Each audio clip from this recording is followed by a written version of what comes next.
فرمایا نا کہ اے ایمان والو اسلام میں تو مکمل طور پر داخل ہو جاؤ، اور ولا تتبعوا خطوات الشیطان، اور شیطان کی پیروی نہ کرو، شیطان کے راستے پر نہ چلو۔ کیوں؟ انہ لکم عدو مبین، کہ وہ تمہارا کھلا دشمن ہے۔ آپ غور کیجئے، کیا صرف میرا نام رہنے سے، مسلمان نام رہنے سے ہم مسلمان ہو جائیں گے؟ کیا صرف ہمارا آدھار کارڈ یا پین کارڈ یا ووٹر آئی ڈی کارڈ میں مسلمان نام رہنے سے وہ آدمی مسلمان ہو جائے گا؟ ہرگز نہیں۔ یہ آپ گورنمنٹ کی نظر میں تو آپ مسلمان ہو سکتے ہیں، لیکن آپ اللہ اور اس کے رسول کی نظر میں مسلمان نہیں ہو سکتے۔ اب کیسے مسلمان ہوں گے؟ جب تک ہم اللہ اور اس کے رسول صلی اللہ تعالیٰ علیہ وآلہ وسلم کو جان و دل سے نہ مان لے، تب تک ہم مسلمان نہیں ہو سکتے۔ کیا لمبی اگر کوئی انسان جبہ پہن لے رہا ہے، داڑھی رکھ لے رہا ہے، تو کیا بحیثیت داڑھی رکھ لینے سے وہ بندہ مسلمان بن جاتا ہے؟ نہیں، بلکہ جب تک اس کے اندر ایمان نہیں ہے، اللہ اور اس کے رسول کو نہیں مان رہا ہے صحیح طریقے سے، تو وہ بندہ صحیح معنوں میں مسلمان نہیں ہے۔ تو پتہ چلا کہ صرف ہمارا ظاہری کاغذات پر یا بحیثیت نام رہ لینے سے وہ آدمی صحیح معنوں میں مسلمان نہیں ہوتا ہے، بلکہ اس کے اندر اللہ اور اس کے رسول کا نام ہونا چاہیے، اور ماننا چاہیے تو دل سے ماننا چاہیے۔ اللہ تبارک و تعالیٰ نے ارشاد فرمایا کہ اے ایمان والو اسلام میں مکمل طور پر داخل ہو جاؤ۔ آج ہم سب اپنے آپ کو مسلمان کہتے ہیں، لیکن آپ غور کیجئے اور سوچئے، غور کیجئے، ایک بار نہیں 1000 بار تنہائی میں سوچئے، غور کیجئے کہ واقعی ہم صحیح معنوں میں مسلمان ہے یا نہیں۔ اپنے آپ میں سوچئے نا، خود محاسبہ کیجئے۔ ہمیں کسی دوسرے کے سرٹیفکیٹ کی ضرورت نہیں ہے کہ ہم مسلمان ہیں یا نہیں ہے، وہ کہے گا تب ہم مسلمان رہیں گے، ایسا نہیں ہے۔ آپ پڑھیں گے، آپ کا بچہ پڑھے گا، عالم بنے گا، تو اس کے اندر اگر واقعی اس کے اندر قابلیت ہوگی تو وہ واقعی عالم کہلایا جائے گا۔ آپ کا بندہ، آپ کا بیٹا یا کوئی بھی کام کرے گا، اس کے اندر اگر وہ ایبلٹی رہے گی، صلاحیت رہے گی، تو وہ بندہ اس مقام پر پہنچ جائے گا۔ کسی ڈگری اور کسی سرٹیفکیٹ اور کسی کے کہنے کی اسے ضرورت نہیں ہے۔ آپ اگر سچا مسلمان ہیں تو آپ اپنے اندر خود محاسبہ کیجئے، غور کیجئے، تنہائی میں سوچئے کہ ہم واقعی کامل مسلمان ہے یا نہیں، مومن، پکا مومن ہے یا نہیں۔ کہیں تو ایسا نہیں ہو رہا ہے کہ ہم کچا مسلمان ہیں۔ آپ غور کیجئے گا کہ کہیں ہم اپنے اندر محاسبہ کیجئے، احتساب کیجئے، اور سوچئے گا تنہائی میں بیٹھ کر کے کہ ہمارے کردار کیسا ہے، ہمارا کریکٹر کیسا ہے، ہمارا اخلاق کیسا ہے۔ کہیں ہمارے کردار سے، ہمارے رویے سے کسی کو تکلیف تو نہیں پہنچ رہی ہے؟ ہم جو کام کر رہے ہیں وہ ہمارا کام درست ہے یا نہیں، صحیح ہے یا نہیں، جائز ہے یا نہیں۔ ہم تجارت کر رہے ہیں، ہم بزنس کر رہے ہیں، وہ جائز ہے یا نہیں ہے، وہ حلال ہے یا نہیں ہے، وہ حرام ہے یا نہیں ہے۔ کیا ہم کہیں کسی کی زمین کو تو قبضہ نہیں کر لے رہے؟ کیا ہم کسی کے ساتھ ظلم تو نہیں کر رہے؟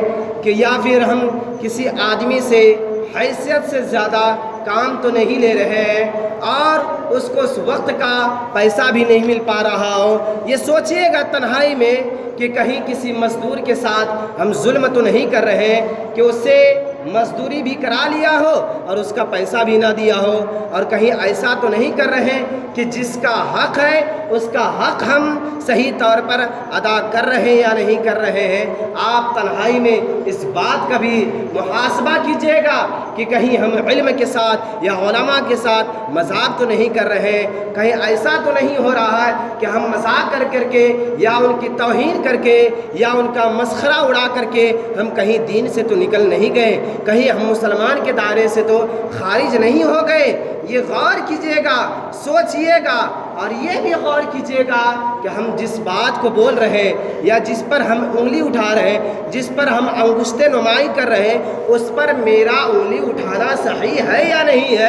ہم جس بات پر اعتراض کر رہے ہیں اس پر میرا اعتراض کرنا حق ہے یا نہیں ہے؟ یہ بھی آپ اپنے اندر سوچئے گا تنہائی میں بیٹھ کر کے۔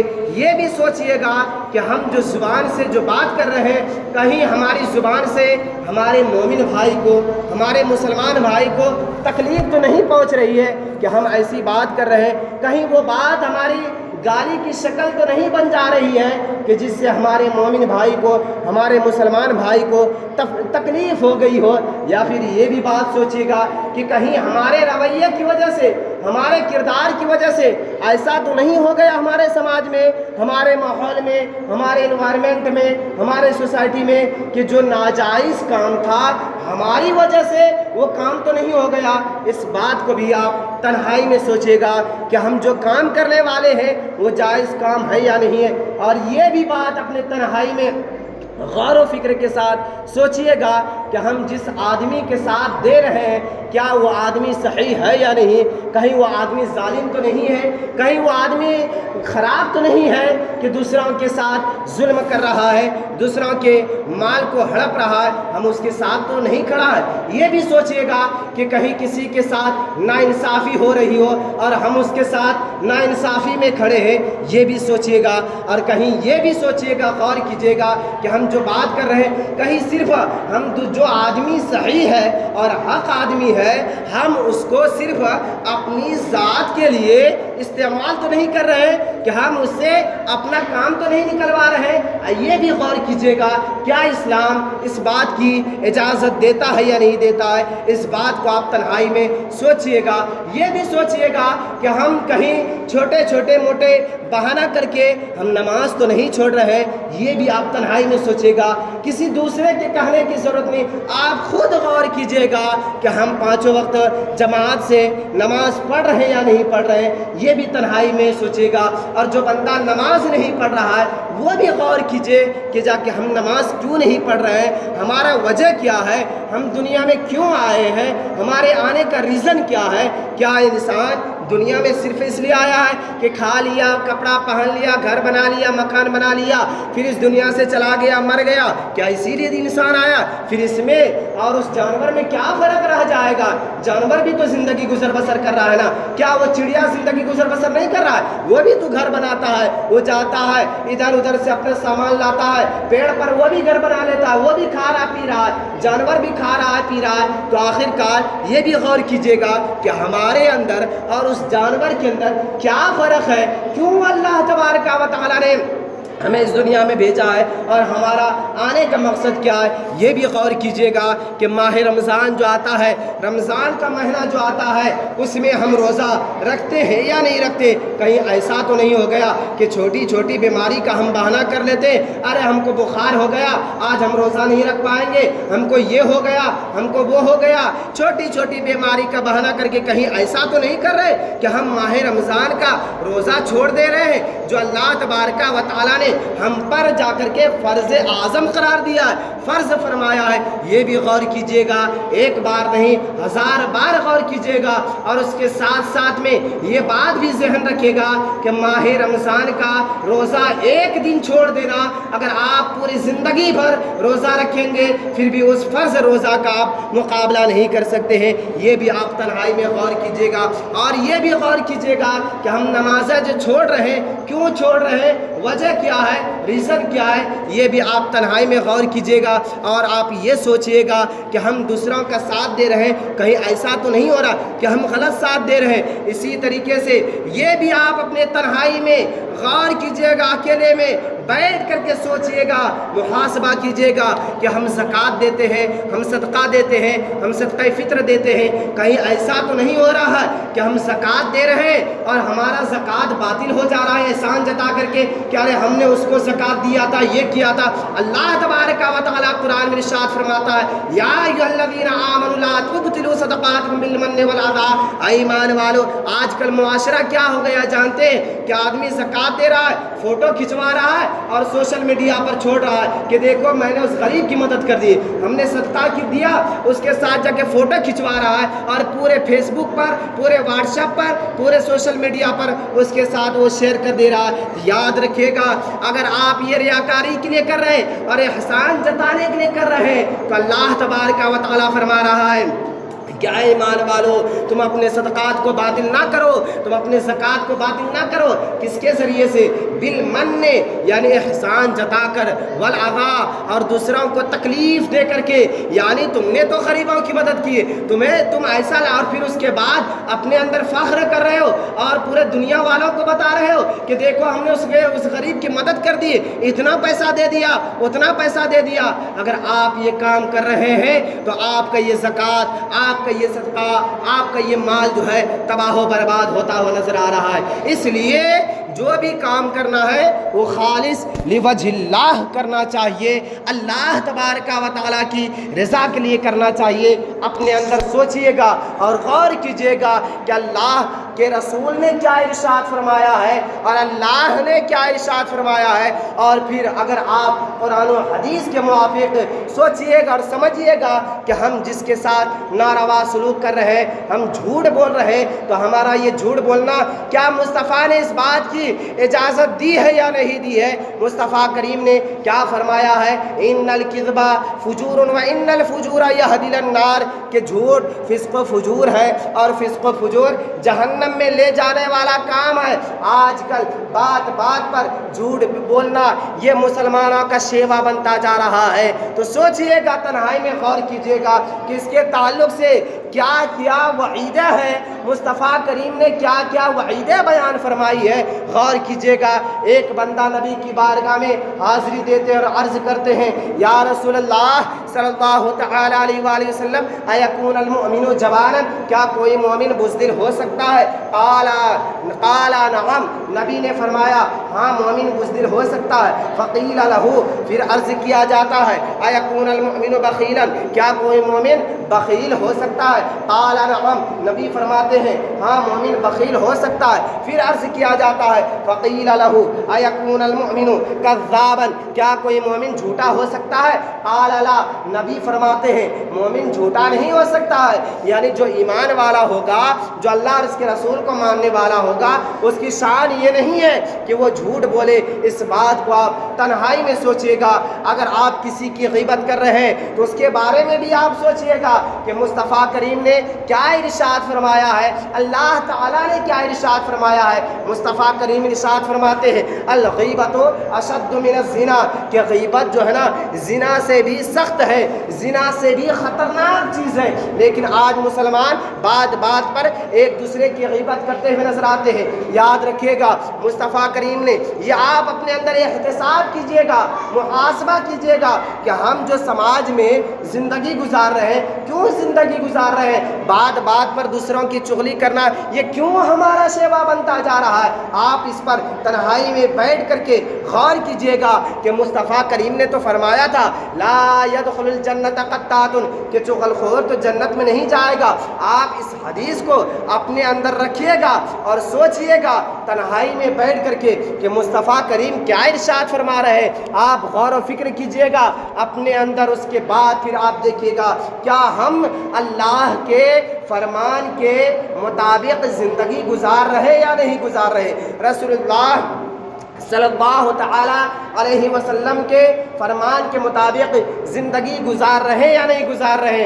اگر آپ اللہ اور اس کے رسول صلی اللہ تعالی علیہ وسلم کے فرمان کے مطابق زندگی گزار رہے ہیں تب تو آپ سچا مسلمان ہیں, تب تو آپ پکا مسلمان ہیں, تب تو آپ صحیح معنی میں مسلمان ہیں. نبی کریم صلی اللہ تعالی علیہ وسلم کی محبت صرف یہی نہیں ہے کہ زبان سے نعرہ لگا دینا یہی محبت کی دلیل ہے, نہیں, بلکہ محبت کامل کی دلیل تو یہ ہے کہ نبی نے خود ارشاد فرمایا ہے کہ الصلاۃ قرۃ عینی بالصلاۃ, کہ میری آنکھوں کی ٹھنڈک نماز ہے. آپ اس بات کو تنہائی میں سوچئے گا کہ ہم جو نبی سے بے پناہ محبت کا دعویٰ کرتے ہیں تو کیا ہم اس فرمان کے مطابق عمل کر رہے ہیں یا نہیں کر رہے. اس بات پر جب آپ غور کریں گے, جب آپ فکر کریں گے, جب آپ سوچیں گے, تب آپ کو پتہ چل جائے گا کہ ہم صحیح معنی میں سچا مسلمان ہے یا نہیں ہے، پکا مسلمان ہے یا نہیں۔ کسی مسلمان بھائی کی برائی بیان کرنا کتنا بڑا گناہ ہے، کبیرہ ہے، کتنا بڑا گناہ ہے، اس بات کو بھی آپ تنہائی میں سوچیے گا اور غور کیجیے گا، تب آپ کو پتہ چلے گا کہ ہم صحیح معنی میں مسلمان ہے یا نہیں۔ نبی کریم صلی اللہ تعالیٰ علیہ وآلہ وسلم نے ارشاد فرمایا، لا یؤمن احدکم حتی اکون احب الیہ من والدہ وولدہ والناس اجمعین، کہ کوئی بھی انسان اس وقت تک مومن کامل نہیں ہو سکتا جب تک کہ وہ اپنے ماں باپ تمام لوگوں سے زیادہ مجھ سے محبت نہ کر لے۔ یہ حدیث آپ بارہا سنتے رہتے ہیں، لیکن کیا اس کے حقیقی معنوں سے ہم واقف ہو رہے ہیں یا نہیں ہو رہے؟ نبی کریم صلی اللہ تعالیٰ علیہ وسلم سے ہم حقیقی محبت کرتے ہیں یا نہیں کرتے؟ آج ہم محبت رسول کا دعویٰ تو کرتے ہیں، لیکن صحیح معنوں میں محبت رسول پر پیرا عمل نہیں ہو رہے۔ اگر ہم آج بھی مسلمان محبت رسول پر پیرا عمل ہو جائیں گے تو نہ کسی سے ڈرنے کی ضرورت رہے گی، نہ کسی غیر سے جا کے خوف کھانے کی ضرورت رہے گی۔ آج مسلمانوں کی حالت ہوتی جا رہی، آج نوجوان طبقہ یہ ڈرتا ہوا نظر آ رہا ہے، خوف کھاتا ہوا نظر آ رہا ہے۔ آج سوشل میڈیا کے ذریعے سے، آج غیروں کے ذریعے سے ہمارے اسلام پر چاروں طرف سے حملہ ہو رہا ہے، مذہب اسلام پر حملہ ہو رہا ہے، نبی کریم صلی اللہ تعالیٰ علیہ وآلہ وسلم کی ذات مبارکہ پر حملہ ہو رہا ہے، قرآن پر حملہ ہو رہا ہے۔ ہم نے کیا کیا اس کے تعلق سے؟ ہم نے کیا منصوبہ بنایا اس کے تعلق سے؟ کچھ منصوبہ بنایا ہے کہ ہمیں آنے والے صدی، جو آ رہی صدی، وہ ہم کیسے چیلنج کر سکتے ہیں، کیسے ہم اس صدی کا مقابلہ کر سکتے ہیں۔ اس تعلق سے ہم کبھی بھی غور و فکر نہیں کرتے ہیں کہ ہمارا آنے والا دور کیسا دور آئے گا۔ اگر ہم اسی طریقے سے زندگی گزر بسر کرتے رہ جائیں گے نا کہ کھائے پیے کپڑا پہنے اور اس دنیا سے چلے گئے، یہ کوئی زندگی نہیں ہے، بلکہ زندگی کا تو اصل مقصد یہ ہے کہ ہمارا جو بھی کام ہونا چاہیے وہ اللہ اور اس کے رسول کے لیے کام ہونا چاہیے۔ آج دیکھیے آپ کو ٹوپی کے نام پر مارا جا رہا ہے، نماز کے نام پر مارا جا رہا ہے، کلمہ کے نام پر مارا جا رہا ہے، قرآن کے ساتھ اپشبد کے الفاظ استعمال کیے جا رہے ہیں، نبی کی شان میں گستاخی کی جا رہی ہے، اور نبی کریم صلی اللہ تعالیٰ علیہ وآلہ وسلم کی شان میں الٹی پلٹی باتیں کی جا رہی ہے۔ تو کیوں نہیں ہم اس کے لیے تیار ہو رہے کہ ہمیں کیا کرنا چاہیے، ہمیں نہیں کرنا چاہیے؟ ہم اس بارے میں کبھی بھی غور و فکر نہیں کرتے ہیں، صرف اپنے آپسی معاملات میں دن بھر الجھے رہتے ہیں کہ ہمیں کیا کرنا ہے، اپنے بیٹوں کو کیسے کرنا ہے، اپنے گھر کو کیسے دیکھنا ہے، اسی بارے میں الجھے رہتے ہیں۔ لیکن ہم نے کبھی اسلام کے تعلق سے نہیں سوچا ہے، ہم نے کبھی علم دین کے تعلق سے نہیں سوچا ہے کہ ہمارا کیا حال ہوگا۔ ہم صرف کہتے ہیں کہ اللہ کو مانتے، یاد رکھیے گا مسلمان، آج کے مسلمانوں کا کیا حال ہو گیا، اللہ کو مانتا ہے لیکن اللہ کی نہیں مانتا ہے، یعنی اللہ کو تو مان رہا ہے، اللہ کی بات پر عمل نہیں کر رہا ہے، رسول کو تو مان رہا ہے، رسول کی نہیں مان رہا ہے، غوث اعظم کو تو مان رہا ہے لیکن غوث اعظم کی نہیں مان رہا ہے، خواجہ غریب نواز کو تو مان رہا ہے لیکن خواجہ غریب نواز کی نہیں مان رہا ہے، اعلیٰ حضرت کو تو مان رہا ہے لیکن اعلیٰ حضرت کی بات کو نہیں مان رہا ہے۔ تو آج ہمارا یہی حال ہے کہ ہم اللہ کو تو مان رہے لیکن اللہ کی بات کو نہیں مان رہے، رسول کو تو مان رہے، رسول کی بات پر عمل نہیں کر رہے، حضور غوث اعظم کو تو مان رہے لیکن غوث اعظم کی بات کو نہیں مان رہے، حضور خواجہ غریب نواز کو تو مان رہے لیکن حضور خواجہ غریب نواز کی بات پر عمل نہیں کر رہے، حضور اعلیٰ حضرت عظیم البرکت مجدد دین و ملت علیہ رحمت و رضوان کو تو مان رہے لیکن حضور اعلیٰ حضرت عظیم البرکت مجدد دین و ملت الشاہ امام محمد رضا خان قادری